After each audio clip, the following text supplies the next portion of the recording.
नेपालका सुरक्षाकर्मीहरूलाई विदेशी नागरिकहरूले जसरी हातपात गर्नुभयो त्यो एकदमै निन्दनीय कार्य हो। हामी त्यसको वार्ता गर र अन्तर्राष्ट्रिय कानुनका आधारमा त्यसलाई फिर्ता गरेर लिएर आऊ भनेर एउटा शान्तिपूर्ण रूपमा आवाज उठाउँदाखेरि हामीलाई आज नेपाल सरकारको यो जुन चरित्र उदाङ्ग भएको छ यो निन्दनीय छ र यो सरकार यो सत्ताले मुलुक बचाउन सक्दैन, नागरिकहरूको रक्षा गर्न सक्दैन भन्ने नागरिकहरूलाई संयमित भएर सानो सानो समूहमा, ठुलो समूह नभइकन सानो सानो समूहमा अहिले लकडाउन भएको कारणले गर्दाखेरि 5 जना 7 जनाको समूहमा शान्तिपूर्ण रूपमा देशव्यापी रूपमा विरोध गर्नुहोस्।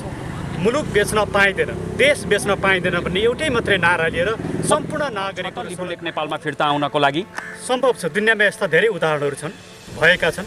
हामी अन्तर्राष्ट्रिय अदालतमा जान सक्छौँ, सुरक्षा परिषदमा जान सक्छौँ, साधारण सभामा जान सक्छौँ UN को, र यसलाई एउटा अन्तर्राष्ट्रिय जहाँ बाटो बनेको छ त्यो काली पूर्वको नेपालको भूभागमा बनेको छ। त्यसैले इन्डियासँग यो भूभाग दाबी गर्ने कुनै पनि आधार छैन, कुनै पनि तर्क छैन, कुनै पनि प्रमाण छैन।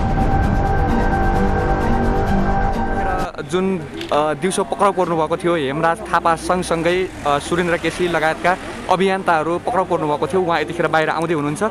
दर्शकबिन तपाईँ हामीले देखाइराखेका छौँ, हेर्दै जानु होला।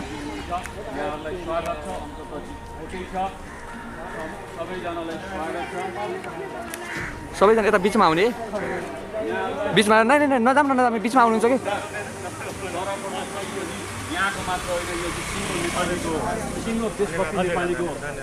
पहिलो प्रश्नकै रूपमा यहाँलाई गर्न चाहे, चाइनिजले एउटा डिएसपी कुट्दाखेरि सरकार चुप लागेर बस्छ र देशको वरिष्ठ अधिवक्ता जसले नेपाल र नेपालीलाई माया गर्नुहुन्छ, जसले देशलाई माया गर्नुहुन्छ, उहाँ चाहिँ लिपुलेख फिर्ता ल्याउन सरकारभन्दा समातिनुहुन्छ, भएको के हो डाक्टर साहब? नेपालका सुरक्षाकर्मीहरूलाई विदेशी नागरिकहरूले जसरी हातपात गर्नुभयो त्यो एकदमै निन्दनीय कार्य हो। हामी त्यसको घोर भर्त्सना गर्छौँ। सुरक्षाकर्मीहरूलाई हामीले सम्मान गर्नुपर्छ, उहाँहरूको आफ्नो कर्तव्य परायणताप्रति हामीले उहाँहरूलाई धन्यवाद दिनुपर्छ। जसरी चाइनिज नागरिकहरूले हाम्रा सुरक्षाकर्मीमाथि हात उठाए त्यो एउटा निन्दनीय घटना हो र सँगसँगै त्यही अवस्थामा नेपालको भूभागलाई मिच्ने र नेपालको भूभागबाट चाइनासम्म जाने बाटो जुन इन्डियाले बनाएको छ त्यो विषयमा नेपालको भूमि बचाउनुपर्छ। यो भूमि हाम्रो भूमि हो।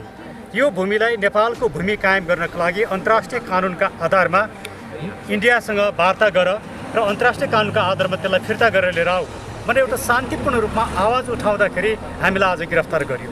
यसले के प्रश्न पार्छ भने अहिलेको सत्ता र सरकार नेपालको भूमि, आफ्नो मातृभूमिप्रति पनि संवेदनशील छैन र मातृभूमिको विषयमा आवाज उठाउने नागरिकहरूलाई पनि थुनामा लिने, गिरफ्तार गर्ने काम गर्दछ। त्यसैले यो नेपाल सरकारको यो जुन चरित्र उदाङ्ग भएको छ यो निन्दनीय छ र यो सरकार यो सत्ताले मुलुक बचाउन सक्दैन, नागरिकहरूको रक्षा गर्न सक्दैन भन्ने कुरो प्रश्न भएको छ। र यहाँहरू सम्पूर्ण मिडियाका साथीहरूले जुन किसिमको सहयोग गरिदिनु भयो र जुन आवाज बाहिर लगिदिनु भयो, नागरिक समक्ष पुर्याउनु भयो, यसको लागि हामी यहाँहरूलाई धेरै धेरै धन्यवाद दिन चाहन्छौँ। र अर्को प्रश्न डाक्टर साहब, यहाँसँगै हेमराज थापाज्यू पनि भित्र जानुभएको छ। हाम्रो आँखा र हाम्रो क्यामेराले उहाँलाई देखिरहेको छैन, उहाँ कतिखेर आउँदै हुनुहुन्छ? यो कुरा के छ? आउँदै हुनुहुन्छ। हामीलाई एक जना 2-2 जना गरेर भित्रबाट छोडिएको छ। सबै साथीहरू आउनुहुन्छ।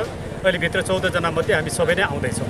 नेक्स्ट स्टेप के हुन्छ? आज त आन्दोलनमा यहाँहरूलाई समातियो, तर यहाँहरूको निरन्तरता रहि नै रहनेछ जबसम्म हाम्रो लिपुलेख फिर्ता हुने छैन, विदेशमा बसेका नेपालीहरू नेपालमा आउने छैनन्। नेक्स्ट स्टेप के छ? सम्पूर्ण नेपाली नागरिकहरूलाई संयमित भएर सानो सानो समूहमा, ठुलो समूह नभइकन सानो सानो समूहमा अहिले लकडाउन भएको कारणले गर्दाखेरि 5 जना 7 जनाको समूहमा शान्तिपूर्ण रूपमा देशव्यापी रूपमा विरोध गर्नुहोस्।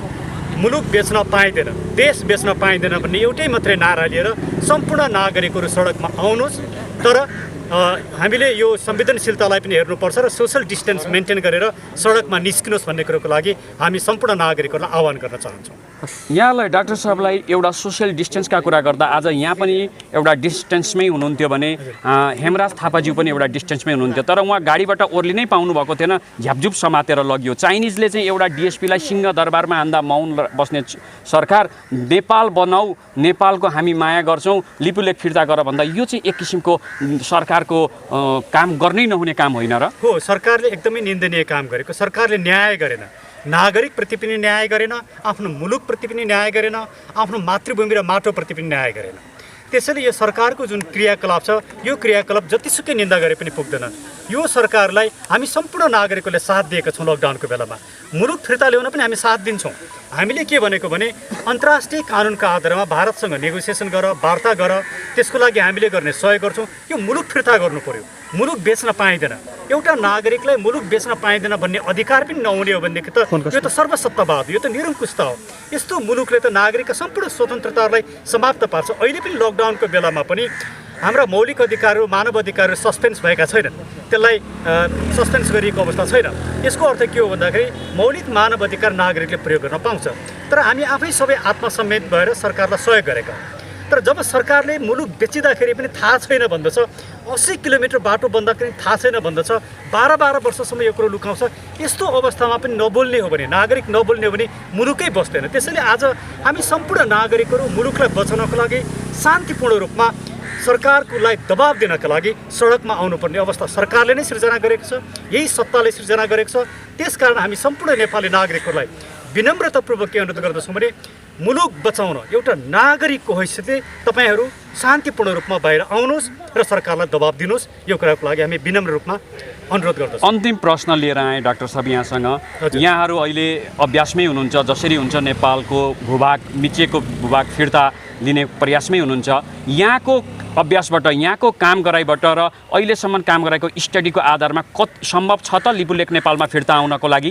सम्भव छ। दुनियाँमा यस्ता धेरै उदाहरणहरू छन्, भएका छन्। हामी अन्तर्राष्ट्रिय अदालतमा जान सक्छौँ, सुरक्षा परिषदमा जान सक्छौँ, साधारण सभामा जान सक्छौँ युएनको, र यसलाई एउटा अन्तर्राष्ट्रियकरण गर्न सक्छौँ, भारतसँग नेगोसिएसन गर्न सक्छौँ। यो सम्भव छ किनकि हामीसँग प्रमाणहरू छन्। त्यो भूभाग हाम्रो भन्ने कुराको ऐतिहासिक प्रमाण छ। यतिसम्म कि सुगौली सन्धिलाई नै हेरेको खण्डमा पनि काली पश्चिम मात्रै इन्डियाको भूभाग हो, त्यो भूभाग हामीले छोडेको। सुगौली सन्धि पनि वास्तवमा वैधानिक छैन। सुगौली सन्धिमा हामीले छोडेको भूभाग पनि नेपालको भन्ने थुप्रा आधारहरू छन्। तर एकैछिन मानौँ सुगौली सन्धिलाई एकछिन सन्धिकै रूपमा लिएर त्यसलाई पालना गर्ने हो भने पनि कालीदेखि पूर्वका सम्पूर्ण भूभाग नेपालको भूभाग हो। त्यो भूभाग अहिले जहाँ बाटो बनेको छ त्यो काली पूर्वको नेपालको भूभागमा बनेको छ। त्यसैले इन्डियासँग यो भूभाग दाबी गर्ने कुनै पनि आधार छैन, कुनै पनि तर्क छैन, कुनै पनि प्रमाण छैन।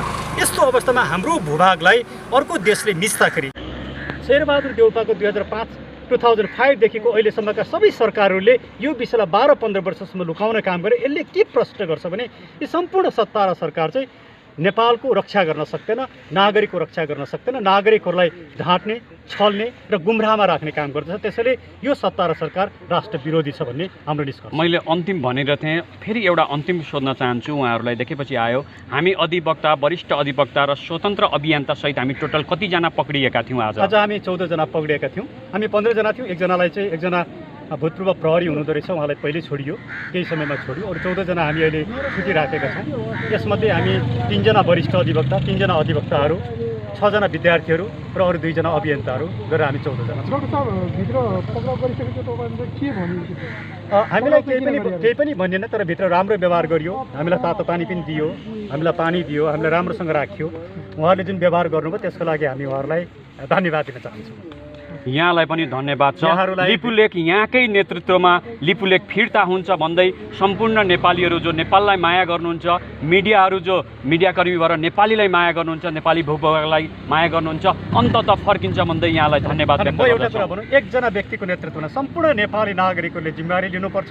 हामी अग्रिम पङ्क्तिमा बस्न तयार छौँ। त्यसैले यो सम्पूर्ण नागरिकहरूको साझा नेतृत्व, सबै अभियन्ताहरू अब बाहिर आउनुपर्छ, राजनीतिक दलहरू बाहिर आउनुपर्छ। त्यसैले एकजना व्यक्ति हामी त फ्रन्ट लाइनमा छौँ, तर सम्पूर्ण नागरिक, मिडिया, नागरिक समाज सबै अगाडि आयो भने सरकारलाई दबाब दिने यो सम्भव छ, यो हुन्छ। यसमा म विश्वास दिलाउन चाहन्छु। धन्यवाद यहाँको होल टिमलाई। धेरै धन्यवाद। र आजको हाम्रो यो गिरफ्तारी चाहिँ एउटा मौलिक हाम्रो चाहिँ स्वतन्त्रताको हक जुन संविधानको धारा 17ले व्यवस्था गरेको छ नि, त्यसको ठाडै विपरीत छ। किनभने हामीले चाहिँ एउटा संविधानले चाहिँ प्रत्याभूत गरेको एउटा स्वतन्त्रताको हक अन्तर्गत मौलिक हकको कार्यान्वयन गर्न रिट चाहिँ अदालतले चाहिँ रिट दायर गर्ने क्षेत्राधिकार खुल्ला गरेको अवस्थामा हामी चाहिँ एउटा स्वतन्त्रतापूर्वक एउटा हाम्रो चाहिँ भूमि गुम्यो भनेर संविधानको धारा 5 र संविधानको प्रस्तावनमा एउटा राष्ट्रिय स्वतन्त्रता, सार्वभौमिक अखण्डताको लागि शान्तिपूर्वक चाहिँ एउटा कुरा विचार मात्रै राख्न लाग्दै गर्दा केही गतिविधि नगर्दा पनि आम जनताको तर्फबाट चाहिँ एउटा सिम्बोलिक रूपमा एउटा कानुनको हिसाबमा चाहिँ अन्तर्राष्ट्रिय ट्रिब्युनलसम्म गएर यसको चाहिँ एउटा सरकारले निरूपण गर्नुपर्छ भनेर हामीले शान्तिपूर्वक माग राख्दा सरकारले यो धरपकड गर्नु पनि यो सरकारको चाहिँ एकदम नालायकीपन र कायरता हो भन्छु म चाहिँ। किनभने यसले चाहिँ आम नेपाली जनताले जस्तो भूमि मिचियाको चाहिँ विरोध गरेका छन्, मनमुटु छोएको छ, यी नेतृत्वको चाहिँ मनमुटु छोएको छैन। यिनीहरूले चाहिँ खालि यही सत्तामा कसरी टिक्ने र यहीँको चलखेल गर्ने र यो भूमि चाहिँ जे भए होस् भन्ने चाहिँ त्यो एउटा शक्तिको उन्माद प्रदर्शन गरे हो भन्ने चाहिँ मलाई लाग्यो है। धन्यवाद छ यहाँलाई। हजुर धन्यवाद। मेरो देशको सीमा मिच्न पाइँदैन भनेर भन्न पाउने कि नपाउने, यो सम्पूर्ण नेपालीहरूको अधिकारभित्रको कुरोलाई पनि हाम्रो अधिकारलाई पनि हनन गर्ने काम जुन सरकारले गरेको छ यो खेदजन्य छ। त्यो भूमि हाम्रो हो र हाम्रो भूमिलाई फिर्ता गर्नुपर्छ। हामी त्यहाँसम्म पनि जान तयार हुनुपर्छ। यदि सरकार सपना